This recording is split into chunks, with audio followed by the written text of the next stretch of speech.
कहे जान देशवा के मन के रूठा, सारा लोग साचा तो आप क्यों झूठा, सारा लोग साचा तो आप क्यों झूठा।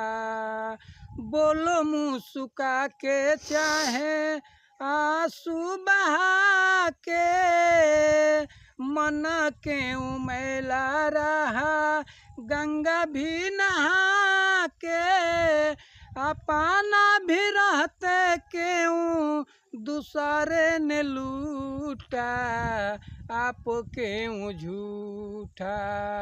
कहे जान देशवा के मन क्यों रूठा, सारा लोग साचा तो